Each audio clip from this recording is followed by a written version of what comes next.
எல்லோருக்கும் வணக்கம். இன்னைக்கு நம்ம பார்க்க போறது வலிக்கான ஒரு மருத்துவம்.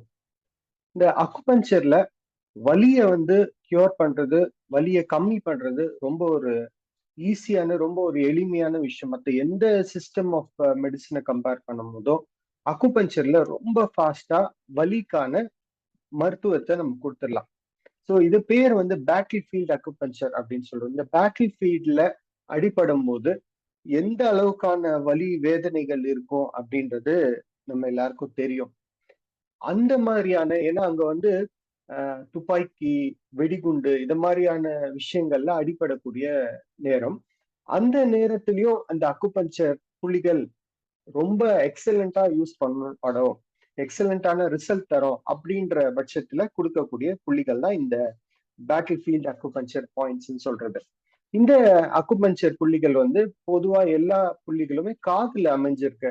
ஆரிக்குலர் ஆரிக்குல்ல அமைஞ்சிருக்கக்கூடிய புள்ளிகள். இந்த புள்ளிகள் எந்த விதமான வலியா இருந்தாலும் நம்ம இம்மீடியட்லா கொடுக்கலாம். இம்மீடியட்டா பெயின் ரிலீஃப் கிடைக்கும்.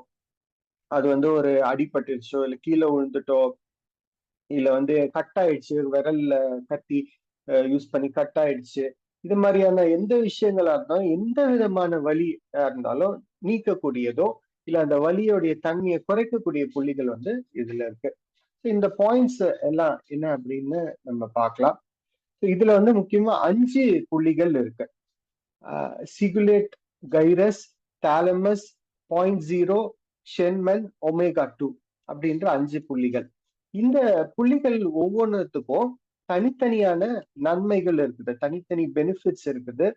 இந்த பாயிண்ட் ஜீரோ அப்படின்லாம் பத்தி பார்த்தோம்னா நம்ம பாடியை நியூட்ரலைஸ் பண்ணக்கூடியது.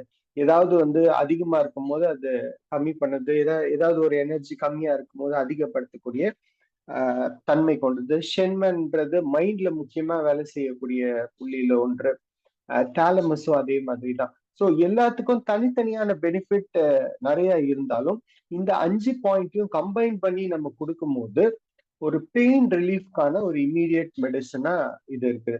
அது இல்லாம அந்த தனிப்பட்ட விஷயங்களுக்கான பெனிஃபிட்ஸும் இந்த பாயிண்ட்ல நம்ம போடும்போது கிடைக்கும். ஸோ இதுக்கு போடக்கூடிய விதம்ன்றது ஒண்ணு இருக்கு. இந்த சிக்லேட் கைரஸ் அப்படின்ற பாயிண்ட் தான் ஃபர்ஸ்ட் நம்ம போடக்கூடிய ஒரு பாயிண்ட். நம்பர் 1 இந்த ஓரத்துல இருக்கக்கூடிய அந்த எல்லோ கலர் ஷேட் பண்ணிருக்கிறது தான் அந்த லொகேஷன். அந்த லொகேஷன்ல தான் நம்ம போட போறோம். Right ear, left ears, both sides நம்ம போடும். வலது பக்க காது, இடது பக்க காது, ரெண்டு பாயிண்ட்லயும் நம்ம பட்டன் நீடில் போடலாம், இல்ல சுஜோக் நீடில் போடலாம். எது உங்களுக்கு வசதியா இருக்குமோ அதை யூஸ் பண்ணிக்கலாம். இது ஃபர்ஸ்ட் பாயிண்ட். ஃபர்ஸ்ட் சிக்லேட் கைரஸ்ன்ற point right ears and left இயர்ஸ்ல போட்டுறோம். Second point thalamus. அதுவும் அந்த எல்லோ கலர் ஷேட் பண்ணியிருக்கோம், அந்த இடத்துல தான் இருக்குது இந்த தாலமஸ் அப்படின்ற சொல்லக்கூடிய புள்ளி. அது செகண்ட் போடுறோம். அப்புறம் மூணாவது புள்ளி நேரா மேல இருக்கக்கூடிய ஒமேகா 2 அப்படின்ற பாயிண்ட் தான் தேர்ட் போடுறோம். இதுவுமே ரெண்டு காதுலயுமே எல்லா பாயிண்ட்ஸுமே நம்ம சொல்றது ரெண்டு காதுலயுமே மாத்தி மாத்தி உடனே போட்டுறணும். ஃபர்ஸ்ட் இந்த சைட்ல இருக்க எல்லா பாயிண்ட்டும் போட்டுட்டு அந்த சைடு போக கூடாது. இப்போ ஃபர்ஸ்ட் பாயிண்ட் ரைட் இயர்ஸ்ல போடுறோம்னா உடனே இம்மீடியட்டா ஃபர்ஸ்ட் பாயிண்ட் லெஃப்ட் இயர்ஸ்ல போடணும். செகண்ட் பாயிண்ட் ரைட்ல போட்டோம்னா அகைன் செகண்ட் பாயிண்ட் லெஃப்ட்ல போடணும். அப்புறம் தேர்ட் பாயிண்ட் ஒமேகா 2 ரைட்ல போட்டு அதுக்கப்புறம் லெஃப்ட்ல போடணும். அதுக்கப்புறம் ஃபோர்த் பாயிண்ட் ஜீரோ பாயிண்ட் அப்படின்னு சொல்லக்கூடிய பாயிண்ட ரைட் இயர்ஸ்ல போட்டுட்டு அதுக்கப்புறம் லெஃப்ட் இயர்ஸ்ல போட்டோம். அடுத்து லாஸ்ட் பாயிண்ட் ஷென்மன். ஷென்மன்ற பாயிண்ட்டும் ஃபிஃப்த் பாயிண்ட் ரைட் இயர்ஸ்ல போட்டு அதுக்கு அடுத்து லெஃப்ட் இயர்ல போடணும். இதை போட்டுட்டு குறைஞ்சபட்சம் ஒரு half an hour Su Jok needle போட்டோம்னா ஹாஃப் அன் அவர்ல ரிமூவ் பண்ணிடலாம். அதே நேரத்துல இந்த பட்டன் நீடில் அப்படியே ஒட்டுற மாதிரியான இருக்கும், சீட்ஸ் இருக்கும், சீட்ஸ் போட்டுட்டு குட்டி சீடு இருக்கும். அது வச்சு ஒட்டிட்டோம்னா அது அப்படியே வச்சுக்கலாம். ஒரு 2 to 3 days வரைக்கும் அப்படியே வச்சுக்கலாம். அதுவே ஆட்டோமேட்டிக்கா கீழே விழுந்துரும். ஸோ இது மாதிரி கூட வச்சுக்கலாம். ஸோ மற்ற பட்சத்துல 0.5 நீடில்ஸோ இல்ல சுஜோக் நீடிலோ போடுறோம்னா ஒரு half an hour to 45 minutes depending on the pain. Pain அதிகமா இருக்கிற நேரத்துல இன்னும் கொஞ்ச நேரம் வச்சுட்டு அதை ரிமூவ் பண்ணிக்கலாம்.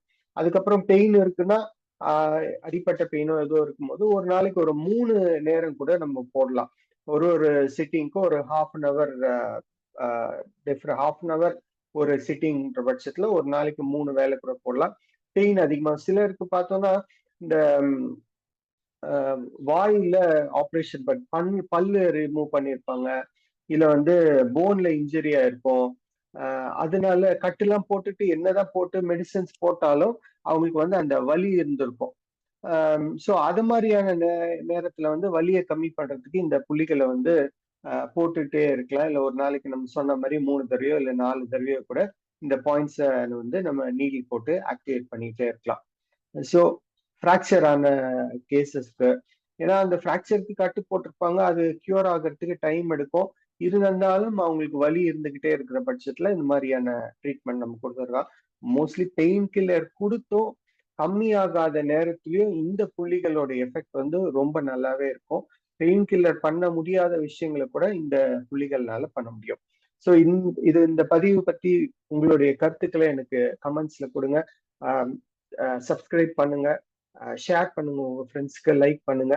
அடுத்து இன்னொரு பதிவில் நாம் மீண்டும் சந்திப்போம். நன்றி, வணக்கம்.